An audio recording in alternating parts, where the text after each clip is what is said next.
Hello hello students. आज के हमारे ऑनलाइन क्लास में मैं आप सभी का हार्दिक स्वागत करती हूँ।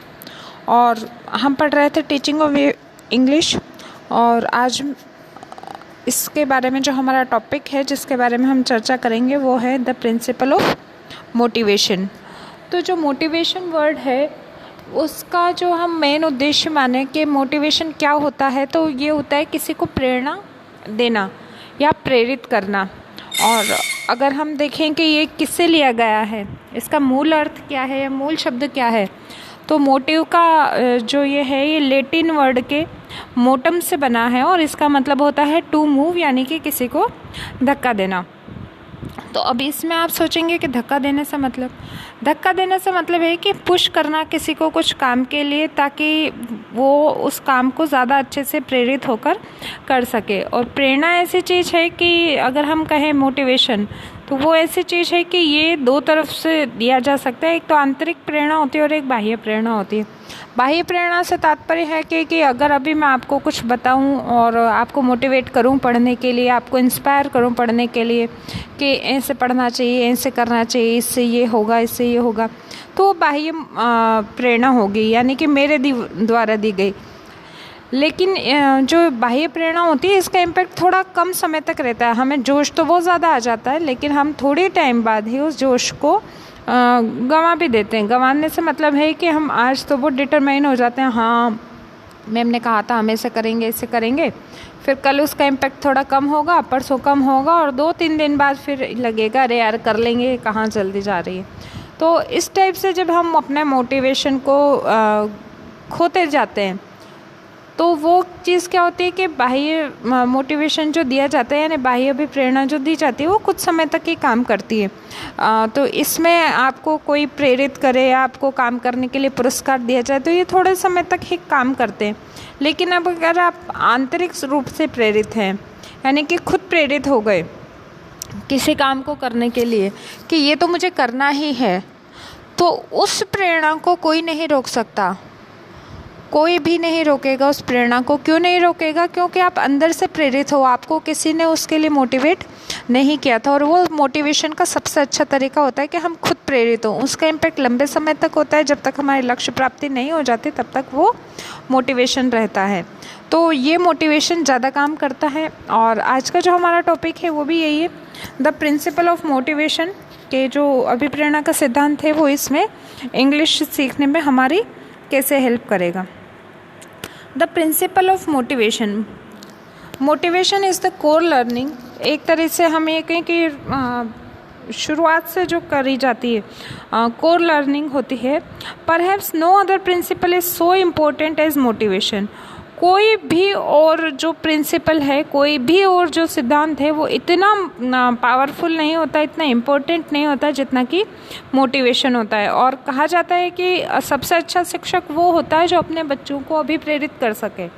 अगर आपसे कोई क्वेश्चन पूछा जा रहा है और उसके 4 ऑप्शन अलग अलग दे रखे हैं, और उसमें एक ऑप्शन ये है, जैसे कि आपसे पूछा गया कि अच्छे शिक्षक के गुण बताइए, what are the main characteristics of a good teacher, तो वहाँ पे आपको आए कि एक शिक्षक जो कि अपने बच्चों की भावनाओं को समझता हो, teacher who can understand the feelings of their student, या फिर दूसरा उसमें ऑप्शन ये हो कि एक टीचर जो अपने सब्जेक्ट पे पूरी कमांड रखता हो, और teacher who have good knowledge और good command on their subject. और तीसरा ये हो कि एक वह शिक्षक जो अपने स्टूडेंट को मोटिवेट कर सके, teacher who can motivate their students, and last one is none of above. तो अगर इस तरह से आपको कोई 4 ऑप्शन मिल जाते हैं, तो इसमें जो सबसे बेस्ट आंसर है वो ये है कि एक वह शिक्षक जो अपने छात्र को मोटिवेशन दे सके।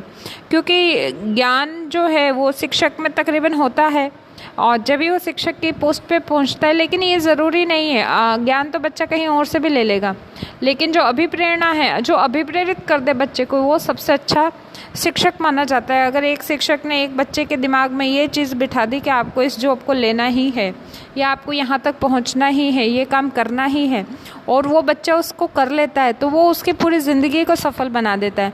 जबकि अगर बच्चे ने जो शिक्षक से संबंधित जो ज्ञान है वो ले लिया, तो ज़्यादा से ज़्यादा उसको एक कक्षा को पास करवाने के काम आएगा।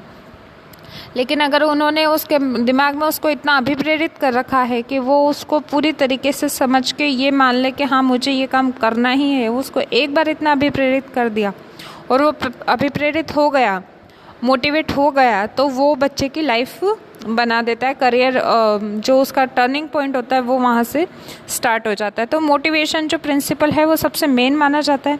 Because a student motivated to learn a foreign language, क्योंकि यहाँ पे आपको जो स्टूडेंट को मोटिवेट करना है वो क्या किस लिए करना है, फॉरेन लैंग्वेज सिखाने के लिए। Can himself manage to learn the language, वो खुद भी उसको मैनेज करके सीख सकता है अगर वो मोटिवेट हो जाए समहाउ, या फिर किसी तरह से, और द अदर, दूसरे तरीके और भी हैं वो जिससे वो सीख सकता है। बट टू मोटिवेट स्टूडेंट, लेकिन अगर आप मोटिवेट करना चाहते हो to learn the foreign language, अगर आप चाहते हो कि बच्चा विदेशी भाषा को सीखे, इज़ एन अपहिल टास्क। तो ये एक तरीके से अपहिल का मतलब है कि कोई पहाड़ चढ़ने के जैसा कोई टास्क है। There is no internal force for learning his language, और इसमें कोई लर्निंग का जो फोर्स डाला गया है बच्चों पे, कोई आंतरिक तौर से उसको फोर्स नहीं किया गया है कि वो उस भाषा को सीखे इसे। Mothering tongue is learned a motivational stage, जो मदर टंग हम सीखते हैं वो एक मोटिवेशनल स्टेज पर सीखते हैं, क्योंकि बच्चा खुद चाहता है कि वो अपने थॉट्स को एक्सप्रेस कर सके। Because the child wants to express his thoughts and ideas, बच्चा खुद अपने जो थॉट्स होते हैं और आइडियाज़ होते हैं, जो उसको चीज़ चाहिए, वो उसको मांगने के लिए अभिप्रेरित होता है, तो वो तत्परता होती है उसमें। तो तत्परता और अभ्यास के नियम से वो भाषा का प्रयोग सीख जाता है। The process goes like this, internal desire to express idea, तो ये प्रोसेस इस पे काम करती है कि हम हमारे जो अंदर जो छुपे हुए आइडियाज़ हैं उनको बाहर ला सकें। Motivation to learn language, learning the mother tongue, और ये जो मोटिवेशन बच्चों को मिलता है ये किस उस पे बिहाफ पे मिलता है कि वो अपने मातृभाषा को सीखते हैं, यानी कि बच्चे अनुकरण करना शुरू कर देते हैं। उनको पता है कि ये जैसे बोल रहे हैं मेरे को ऐसा बोलना है, तो वो खुद ही अपने आप ही मोटिवेट हो रहा है। उस टाइम अपन बच्चे को सिर्फ बुलवाने के लिए अभ्यास करवाते हैं, बोलो ऐसे बोलो ऐसे, तो छोटा बच्चा उसको लेकर अभ्यास करता है, वो हमारे कहने पे करता है, लेकिन मोटिवेट वो उसके लिए खुद होता है। और बहुत जल्दी ही वो बहुत कम उम्र में जो मदर टंग है उसका यूज़ करना सीख जाता है। जबकि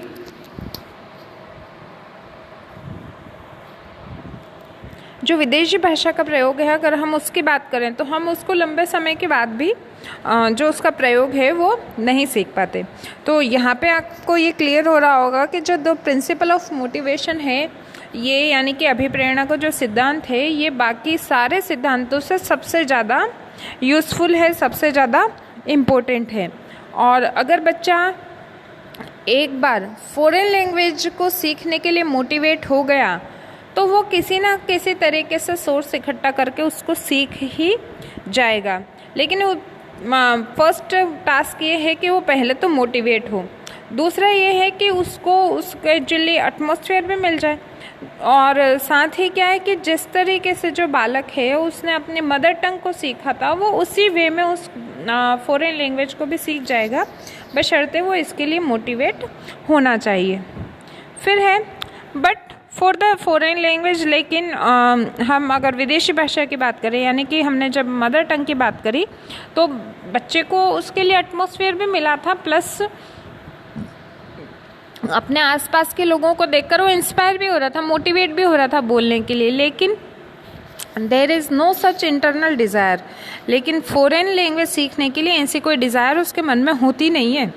because there is already the mother tongue to express the ideas, क्योंकि उसके पास जो उसको विचार प्रकट करने हैं उसके लिए उसके पास एक भाषा पहले से ही है, यानी कि उसको एक भाषा तो आती ही है, ऐसा नहीं है कि उस भाषा के बिना उसका काम ही नहीं चल रहा।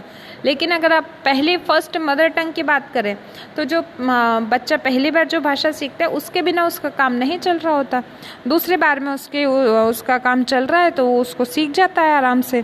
Therefore special techniques are required to motivate students to learn the foreign language. इसीलिए स्पेशल टाइप के जो टेक्निक्स हैं वो यूज़ की जाती है, उनकी ज़रूरत पड़ती है कि हम बालकों को मोटिवेट कर सकें और फॉरेन लैंग्वेज सिखा सकें। तो ये कौन कौन सी टेक्निक्स होती हैं जिनके बिहाफ पे हम बच्चों को जो ये वाली प्रिंसिपल ऑफ मोटिवेशन के लिए प्रेरित कर सकते हैं, हम बच्चों को मोटिवेट कर सकते हैं। तो सबसे पहले है इंसेंटिव टेक्निक। और इस टेक्निक में क्या होगा, under this the following techniques comprise punishment, praise, reproof और ग्रेड्स एंड कॉम्पिटिशन्स एट्सेट्रा। तो इंटेंसिव टेक्निक्स में क्या है कि हम बच्चों को क्या क्या करें, तो कंप्राइज करें, यानी कि बच्चों को कोई ना कोई प्रोत्साहन दें। हम कंप्रेस का मतलब है कोई ना कोई प्रोत्साहित करना अलग अलग तरीके से, ताकि बच्चा वो कर सके। पनिशमेंट दें, पनिशमेंट से मतलब ये नहीं है कि आप बच्चों पे कोई हिंसात्मक चीज़ या दंडात्मक चीज़ कर रहे हो। हिंसात्मक आपको बच्चों के साथ बिल्कुल नहीं होना, ये सही नहीं होता। और इसके लिए अब तो बहुत सारे रूल्स एंड रेगुलेशन भी बन गए। पनिशमेंट का मतलब है जैसे कि बच्चे को आप बुलवाना चाह रहे हो और वो नहीं बोल रहा, तो उसको इस टाइप से कि नहीं कल आप 10 टाइप के इसी तरीके के सेंटेंस बना के लाइए और बोलिए, या इस तरह का कोई चार्ट बनाइए और क्लास में पेस्ट कीजिए। तो इस टाइप के जो टेक्निक्स हैं वो आप बच्चों को जो पनिशमेंट है आप बच्चों को दे सकते हो। या फिर कल कोई एक पोएम याद करके आइए और क्लास में सुनाइए। इस टाइप के जो पनिशमेंट हैं जिसमें कि बच्चे को कुछ सीखने को मिल रहा है। ऐसा नहीं है कि आप बच्चे को एक डंडा उठा के शुरू हो जाओ उसको मारना पीटना, that is not type of good punishment. ये अच्छी जो पनिशमेंट नहीं कहला जाती। प्रेज, आप बच्चे की तारीफ़ कीजिए। रीप्रूफ ऑफ ग्रेड्स, उसको उसकी ग्रेडिंग बताइए कि आपकी ग्रेडिंग कितनी बढ़ रही है, कम हो रही है। और कॉम्पिटिशन्स, यानी कि बच्चों में सकारात्मक प्रतिस्पर्धा की जो भावना है हम उसको इम्प्लांट करें, मतलब कोशिश करें कि बच्चा क्या करे कि सकारात्मक रूप से दूसरे से कंपटीशन करे। और ये आपको वर्ड नया लग रहा होगा कि सकारात्मक प्रतिस्पर्धा और नकारात्मक, यानी कि positive competition and negative competitions. तो पॉजिटिव कंपटीशन में ये होता है कि बच्चा खुद मेहनत करके आगे आना चाहता है। खुद मेहनत करने का मतलब है कि वो चाहता है कि वो दूसरे से ज़्यादा मेहनत करे, ज़्यादा पढ़ाई करे और फिर वो आगे आए। और नेगेटिव कॉम्पिटिशन्स क्या होते हैं, नेगेटिव में ये होते हैं कि बच्चों के दिमाग में ये रहता है कि मैं इससे तो नहीं आगे आ सकता, तो वो नए नए तरीके ढूंढते हैं कि उसको कैसे नीचे लाया जाए सामने वाले बच्चे को, ताकि मैं उससे ऊपर आ सकूं। जैसे कि चाइना अक्सर यही करता है, नेगेटिविटी ढूंढता है कि दूसरी कंट्रीज़ को हम कैसे नीचे ला सकते हैं। वो खुद ऊपर उठने की बजाय ये करता है कि दूसरे को नीचे गिरा देता है। जैसे कि अभी वो अमेरिका और चाइना में ट्रेड वार था, तो उसने कहीं ना कहीं से हम कह सकते हैं कि ये कोरोना वायरस का जो जहर है वो पूरे में फैला दिया और खुद ऊपर आने की कोशिश कर रहा है। और कोरोना वायरस की वजह से दूसरे देश हैं उनकी अर्थव्यवस्थाएं बिगड़ती जा रही हैं। तो ये नेगेटिव कंपटीशन होता है। तो कंपटीशन बच्चों में सकारात्मक वे में होना चाहिए। तो बच्चे क्या करते हैं कि एग्ज़ाम से पहले दूसरे बच्चे के नोट्स चोरी कर लिए, छुपा दिए, फेंक दिए, उनको परेशान करने के लिए उनके साइकिल में हवा निकाल दी, पंचर कर दी साइकिल को कि अब जाएगा कैसे।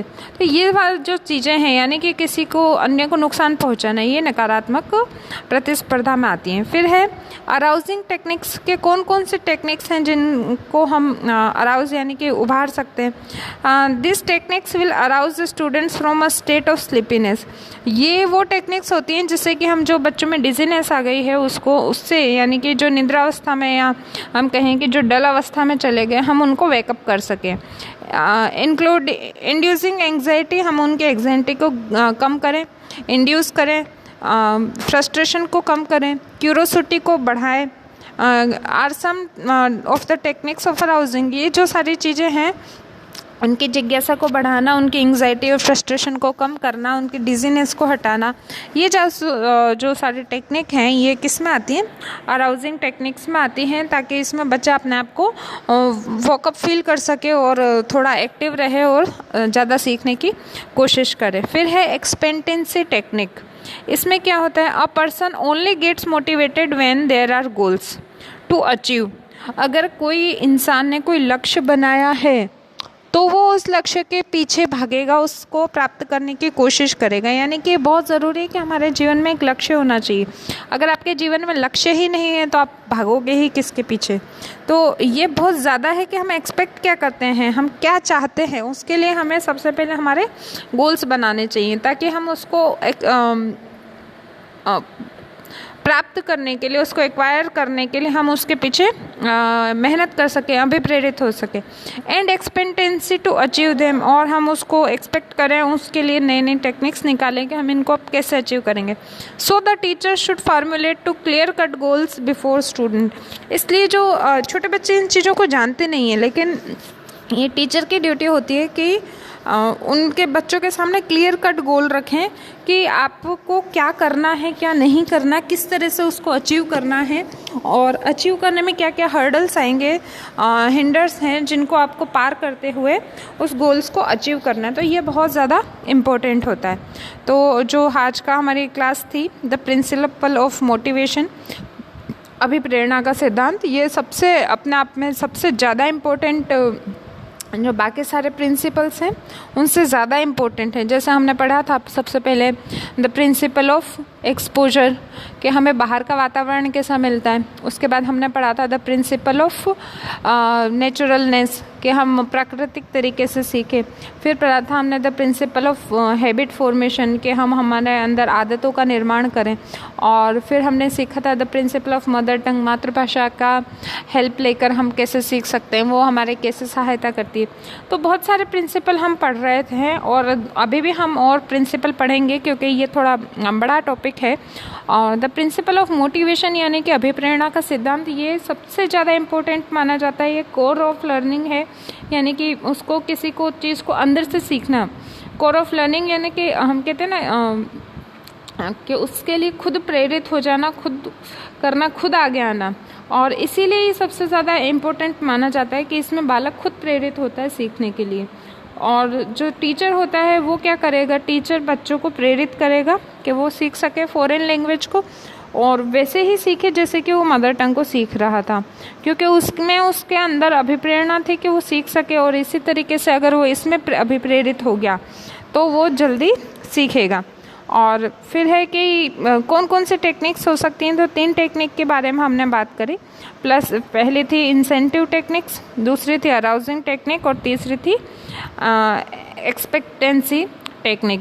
तो जो इंटेंसिव टेक्निक थी उसमें आप बच्चों को आंतरिक तौर पे कुछ ना कुछ करके, यानी कि जैसे कि कंप्राइज करके या पनिशमेंट दे के या प्रेज करके, उनको ग्रेड्स के बारे में बता के, कॉम्पिटिशन्स उनमें उनके कंपटीशन की जो भावना है, प्रतिस्पर्धा की भावना, उसको बढ़ा के और आप बच्चों को भी प्रेरित करें। अराउजिंग में आप बच्चों को वेकअप करें, यानी कि उनको जगाएं, उनको बार बार याद दिलाएं उन चीज़ों को, उनकी डिजीनेस को हटाएं, एंग्जाइटी को कम करें, फ्रस्ट्रेशन को कम करें, क्यूरोसिटी को बढ़ाएं। इस तरीके से जो ये टेक्निक है, ये अराउजिंग की टेक्निक है कि बच्चे को हम वापस से जागृत अवस्था में ला सकें। एक्सपेक्टेंसी टेक्निक यानी कि हम बच्चों के सामने एक गोल रखें कि आपको इस गोल के आधार पर आगे बढ़ना है और काम करना है। तो ये जो टेक्निक होती है एक्सपेक्टेंसी टेक्निक होती है। आई होप ये जो टॉपिक है ये आपको बहुत अच्छे से क्लियर हुआ होगा, और अगर इसके रिगार्डिंग कोई क्वेश्चन या क्वेरीज हैं तो आप मुझसे पूछ सकते हैं। और ये जितने भी आपके सामने मैंने 2-3 क्वेश्चंस रखे थे, ये बहुत इम्पोर्टेंट है। जैसे कि पहला हमने पढ़ा था कि सबसे ज़्यादा अच्छी अवस्था कौन सी होती है, तो आप देखें कि जो बच्चा खुद अभिप्रेरित हो जाए वो सबसे अच्छी अवस्था होती है। दूसरा है कि अच्छे शिक्षक के गुण कौन से होते हैं, तो गुण तो सारे बहुत अच्छे हैं, लेकिन अगर वो पूछे सबसे अच्छा कौन सा है, तो फिर सबसे अच्छा टीचर शिक्षक वो है जो बच्चों को अभिप्रेरित कर सके। और एक था कि जो मोटिवेशन है ये किससे लिया गया है, तो ये लैटिन से लिया गया है। और ऐसा आता है क्वेश्चन कि अभिप्रेरणा का मूल अर्थ है। What is the root meaning of motivation. तो यहाँ पे वो जो इस तरह से ऑप्शन देते हैं, प्रेरित करना, अभिप्रेरित करना, किसी को प्रेरणा देना या फिर धक्का देना। तो जो धक्का देना है ये ही इसका सही आंसर है, जिसको हम सबसे पहले गलत कर देते हैं कि ये तो होगा ही नहीं, धक्का तो देना ये अभिप्रेरणा का मतलब नहीं होता। लेकिन अंत में सही वही है। अभिप्रेरणा का मतलब होता है प्रेरित करने का, या मोटिवेशन का जो रूट वर्ड है वो है धक्का देना। ये मोटम से बना है, लैटिन से लिया गया है और इसका अर्थ ही होता है टू मूव। तो जब हम साइकोलॉजी पढ़ते हैं, चाहे वो हम इंग्लिश की पढ़ें साइकोलॉजी, क्योंकि साइकोलॉजी हर सब्जेक्ट में ही आपको पढ़नी होती है। मनोवैज्ञानिक तरीके से हम बच्चों को कैसे सिखाते हैं ये हमें हर सब्जेक्ट में पढ़ना है, चाहे आप आर्ट से बिलोंग करते हो, चाहे साइंस से बिलोंग करते हो, चाहे इंग्लिश हो, चाहे संस्कृत हो। लेकिन अभिप्रेरणा आपको हर जगह ये जो वर्ड है ये देखने को मिलेगा और सब जगह सेम प्रोसेस से काम करेगा। तो आई होप आपको ये सब क्लियर हुआ होगा। और आज के हमारी क्लास में इतना ही, फिर हम मिलते हैं हमारी नेक्स्ट क्लास में। Thank you.